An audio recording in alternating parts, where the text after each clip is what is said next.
सब इस रास्ते पे कब्जा करना चाहते थे। पहला कौन है जिसने कोशिश की? अलेक्जेंडर। ये रास्ते की लड़ाई नहीं है, ये ट्रेड की लड़ाई है। पाकिस्तान अगर भारत में मिल जाए तो भारत की ताकत बहुत बढ़ जाएगी, तो हमारी अमेरिका पे डिपेंडेंसी कम हो जाएगी। भारत की हिस्ट्री में जो राजा बी और सी पे कब्जा कर लेता था उसको चक्रवर्ती बोलते थे। दो आदमी चक्रवर्ती बनने के चक्कर में मारे गए, एक मोहम्मद बिन तुगलक और एक औरंगजेब। और Aurangzeb was the governor of Deccan. जो मूवी देख के रो रहे हैं, शाहसूजा मिलने नहीं आया, वो समझ गया कि यार ये डेंजरस आदमी है, कहानी पढ़ना जाके, ऐसा नहीं सिर्फ मुझसे सुन रहा है। रात में उसको दिखाया मुजरा और खूब दारू पिलाया, मुराद गायब। अब अगर ये मुसलमान और ईसाई राजा बता देते कि सड़क के लिए हो रही है, मतलब जान ले रहा वो भी सड़क के लिए, तब इनसे कहा गया नो, जन्नत के लिए।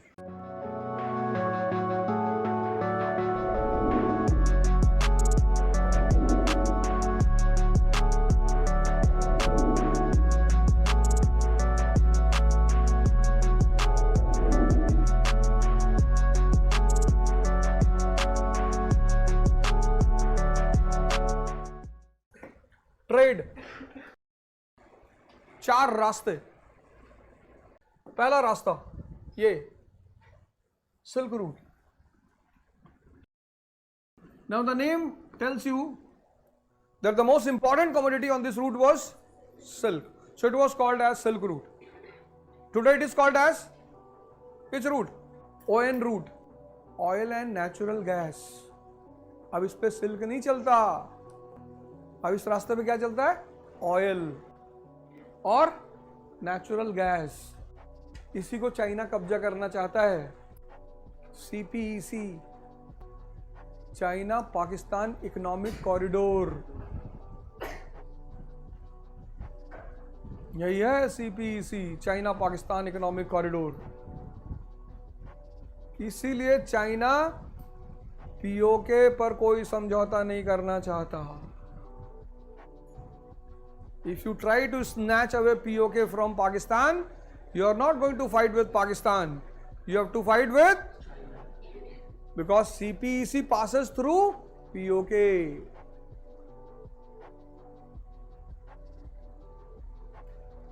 फिर POK से फिर Iran.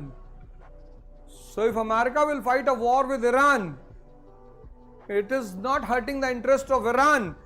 They are hurting the interest of China. ये देखो ये, और अगर इस रूट पे चाइना का कब्जा हो गया तो India will be on the mercy of Iran, China, for oil and natural gas.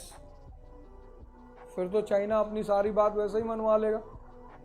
But if China controls this route, China is going to be the next world power. ये America नहीं चाहता। जिसके हाथ में एनर्जी वो economic power. ये पहला root है, कहां से शुरू होता है?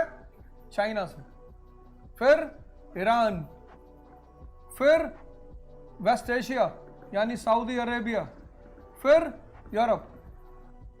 This route is the soul of west and east trade. सब इस रास्ते पे कब्जा करना चाहते थे। पहला कौन है जिसने कोशिश की? अलेक्जेंडर। उसने यहां तक कब्जा कर लिया था, यहां तक, इससे थोड़ा सा नीचे उसने कब्जा कर लिया था अलेक्जेंडर। फिर चंगेज खान, फिर तैमूर। क्योंकि जिसका इस रास्ते पे कब्जा, उसका वेस्ट और ईस्ट के ट्रेड पे कब्जा। ये रास्ते की लड़ाई नहीं है, ये ट्रेड की लड़ाई है।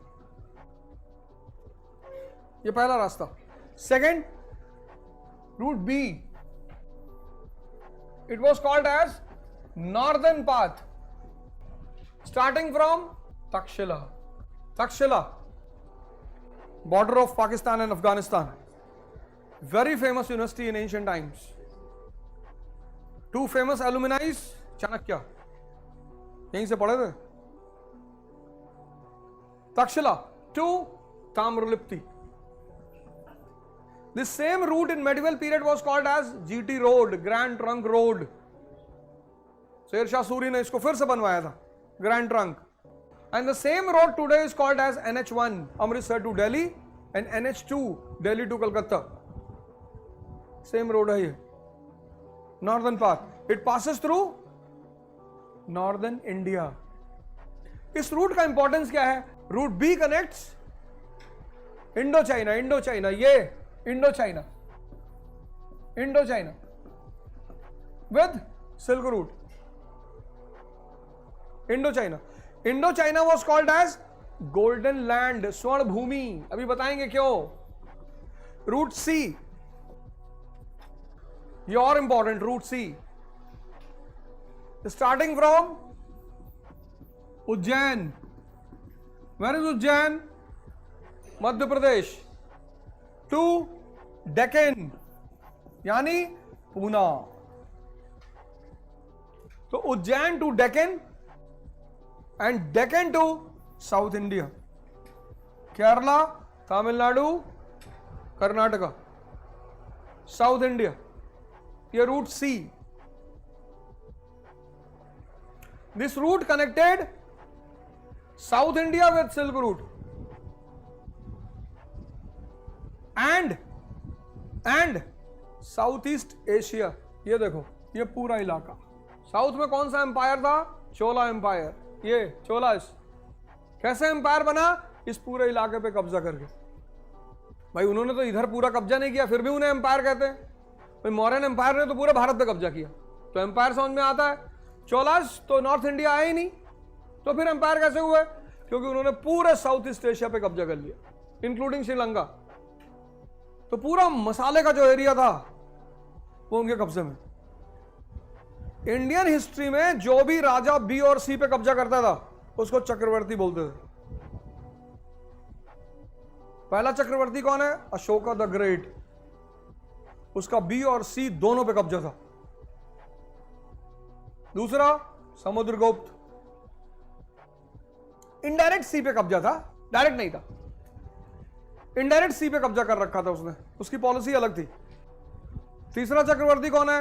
अकबर, लेकिन वो यहां आके रुक गया था, डेक्कन। दो आदमी चक्रवर्ती बनने के चक्कर में मारे गए, एक मोहम्मद बिन तुगलक और एक औरंगजेब।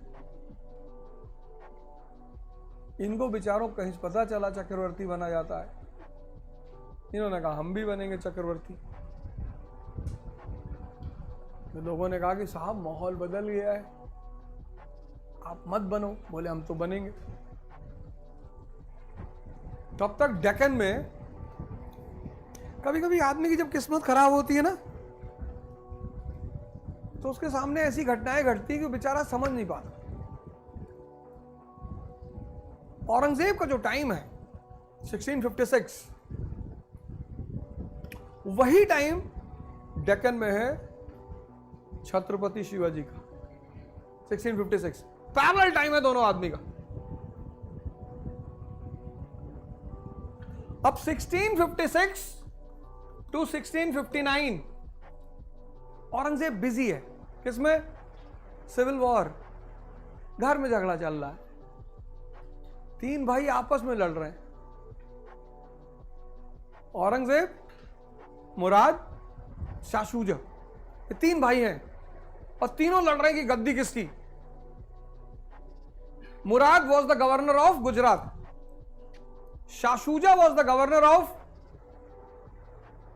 बंगाल और Aurangzeb was the governor of Deccan.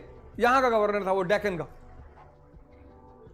तीन भाई, तीन जगह गवर्नर, एक बंगाल, एक गुजरात, एक डेक्कन। औरंगजेब ने अपने तीनों भाइयों से कहा कि भाई तीनों आदमी से मिलना है मुझे। दोनों ने कहा क्यों? बोला मैं तो यार सूफी आदमी हूं, मुझे राजपाट नहीं करना है। दोनों भाई ने अच्छा भैया, हाँ बोले नॉट इंटरेस्टेड। पर तुम दोनों से मेरे को मिलने का है। तो बोले क्यों? बोले जो हमारा चौथा भाई है ना, दारा शिको, ये काफिरों जैसा बिहेव करता है, चंदन लगाता है, ध्यान करता है, संतों के साथ रहता है, सूफियों के साथ रहता है।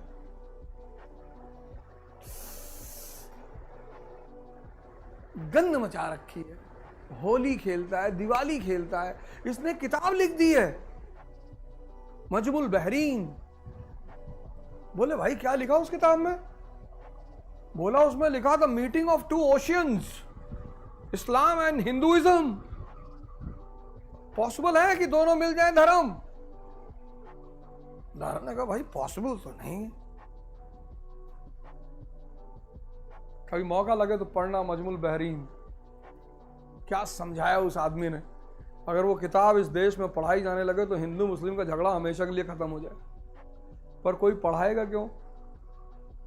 झगड़ा ही तो रखना है।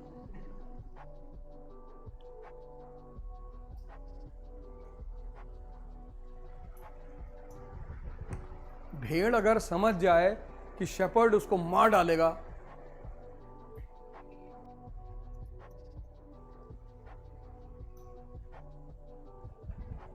और ये हमेशा चलेगा कयामत तक। तुमने अगर गुस्ताखी की इस बात को खत्म करने की कि I will explain people divide and rule, divide, you have been divided, they are, ये तुमको नेता लोग बेवकूफ बना रहे हैं, तो तुम्हारा एक्सप्रेस वे पे एक्सीडेंट होगा।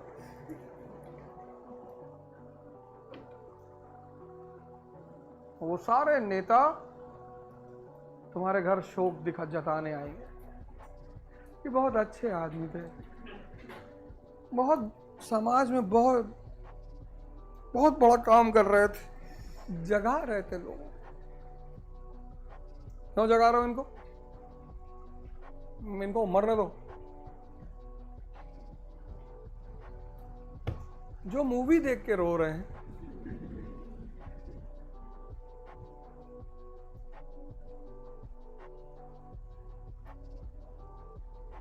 रोना अच्छी चीज है, शरीर हल्का हो जाता है, पर अकेले में रोना चाहिए। ये गलती मत करना।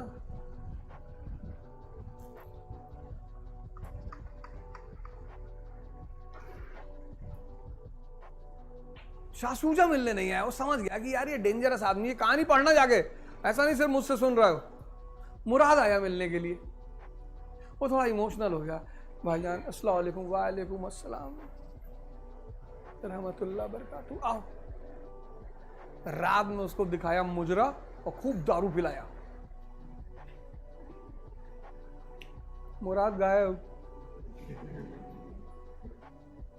कहा नशे में थे, थोड़ा सा नशे में थे, कुएं में गिर के मर गए। मुराद को मार डाला।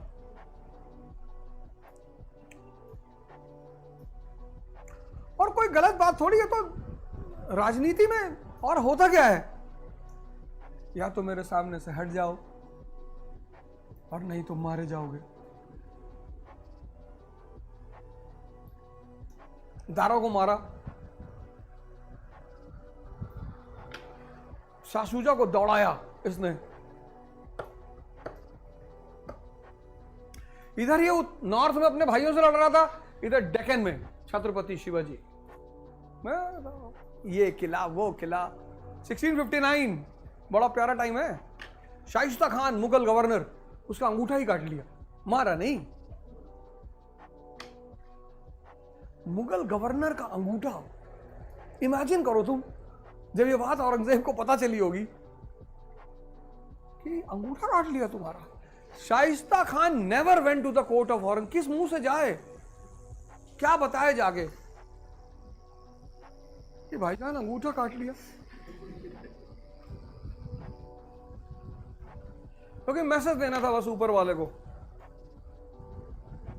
कि हम हैं।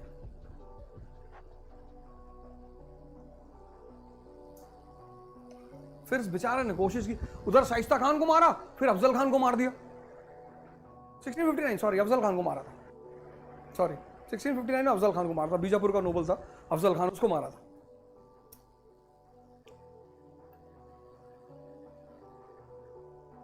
And this man was growing and growing and growing and growing. Aurangzeb को खबर मिल रही थी कि भाई कंट्रोल करो यार। फिर उसने गलती कर दी, डेक्कन आ गया। और डेक्कन, कभी तुम ट्रैवल करो मुंबई से पुणे की तरफ, अब तो बोगदा है, पहले बोगदा नहीं था। बोगदा मतलब टनल, मेरे साथ एक साहब आए दिल्ली से, उनको मैं बोगदा दिखाने लाया था।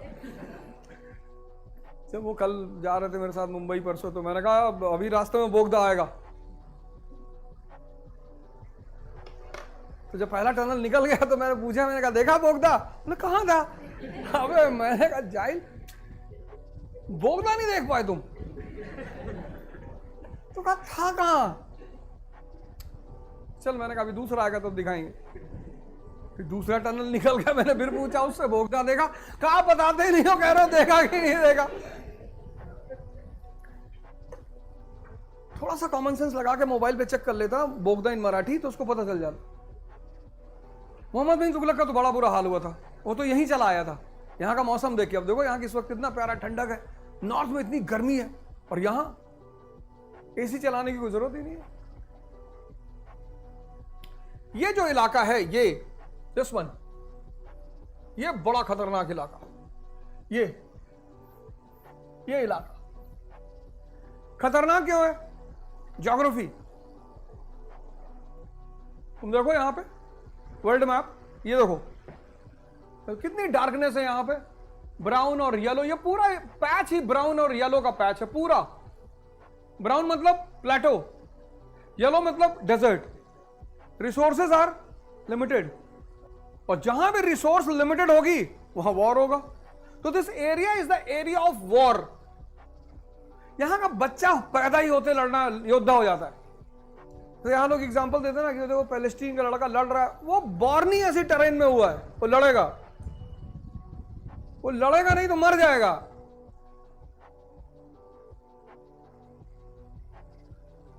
यहां हिंदुस्तान, यहां के बच्चे गमले की तरह हैं, प्रोटेक्टेड।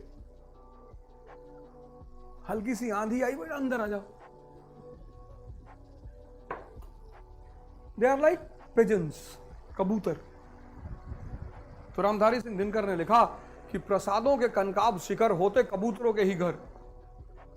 जितने बड़े बड़े महलों में लोग रहते हैं,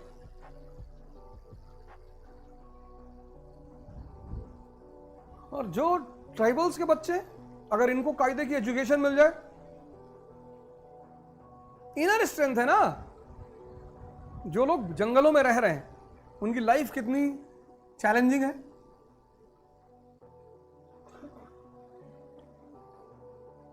और जहां चैलेंज है वहां इनर पावर पैदा होगी, होनी ही होनी है। तो ये जो एरिया, ये वॉर का एरिया है। और मेनी टाइम्स,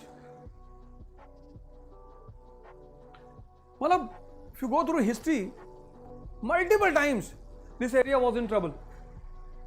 यहां कोई जाना नहीं चाहता, लेकिन अब जाना तो है। West can not survive without east, इसकी मजबूरी है। ये ईस्ट के बिना रह ही नहीं सकता, तो ट्रेड तो चलना ही है ना। तो अब तो कोई दूसरा रास्ता भी ढूंढना है। तो whenever this area was in trouble, whenever silk came from China to Indochina, silk, and spices came from Indonesia and Malaysia, इनको बोलते थे गोल्डन आइलैंड्स। सिल्क कहां से आता था? चाइना से। स्पाइसेस कहां से आता था? इंडोनेशिया और मलेशिया से। कहां पे आता था?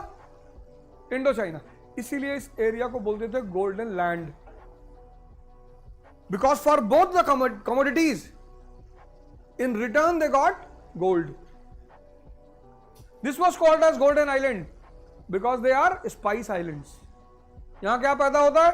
Spices, and spices are in big demand in Europe. Hindustan का एक मसाला था जिसको हिंदुस्तान सिर्फ सोने के लेकर देता था, सिनेमन, क्योंकि वहां के लोग उसका सुबह ड्रिंक पीते थे एवरी डे। वो डायबिटीज नहीं होने देता था, शुगर नहीं होने देता था। From Indo China to Bengal, Bengal to Ujjain, Ujjain to Gujarat. इसलिए गुजराती बहुत अमीर होते थे। From Gujarat to Persian Gulf, Iran. From Iran to Saudi Arabia, West Asia.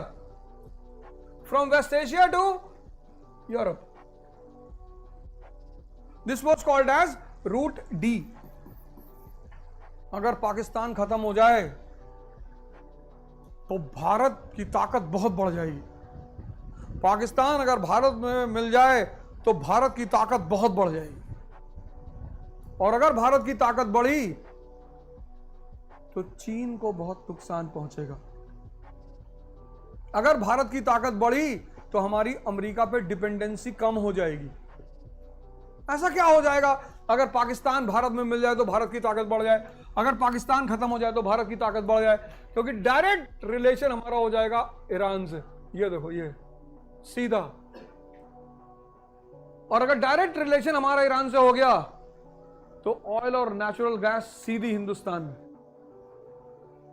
और अगर ऑयल और नेचुरल गैस सीधा हिंदुस्तान में, यानी एनर्जी, एनर्जी यानी पावर, पावर यानी इलेक्ट्रिसिटी, इलेक्ट्रिसिटी यानी इंडस्ट्रियलाइजेशन, और पूरा नॉर्थ इंडिया इंडस्ट्रियलाइज होना शुरू हो जाएगा। किसको धक्का पहुंचेगा? दोनों को।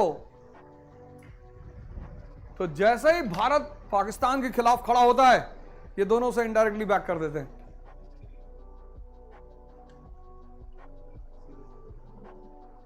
यही उसकी ताकत है।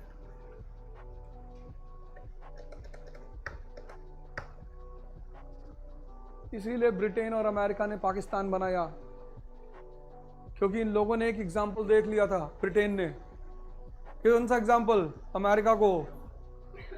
1787 में अमेरिका पैदा हुआ, 1945 में वर्ल्ड पावर हो गया, ब्रिटेन को ही हटा दिया। तो अगर पाकिस्तान नहीं बनता तो हमारी सीधी एसेस कहां होती? सेंट्रल और वेस्ट एशिया में।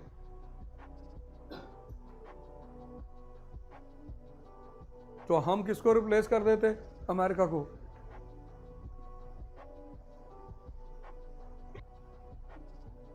लेकिन अब ये बात आम आदमी से नहीं कही जा सकती ना। आम आदमी अगर ये सारी बात समझने लगे,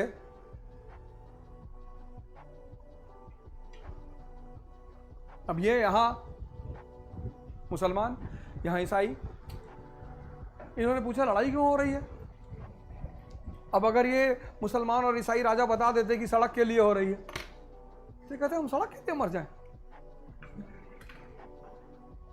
और सिल्क रूट पे इतना झगड़ा है तो कॉटन रूट कोई और नया रास्ता बनाओ। मतलब जान ले रहे हो वो भी सड़क के लिए। तब इनसे कहा गया नो, जन्नत के लिए। जन्नत? अब बोले यस। जन्नत में क्या है? अरे शराब। और क्या है? बोले हूर है। अरे बोले तो अभी मार डालो तो काहे जिंदा रखे हो? किसी की जान लेने के लिए उसे बड़े सपने दिखाने पड़ते हैं। ये ऐसे नहीं मार रहे तुझे फर्जी में, इनको हेवन मिलेगा। वहां भी यही है। हिंदू को स्वर्ग मिलेगा। स्वर्ग में कल्प वृक्ष है, उस कल्प वृक्ष के नीचे बैठोगे, जो सोचोगे 100 लड़कियां, 100। ये थोड़ा एडवांटेज है वहां। यहां तो लिमिट है।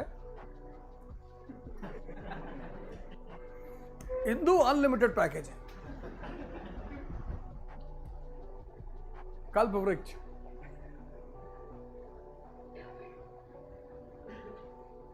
हिंदू का ब्रांड थोड़ा बड़ा है, अच्छा है,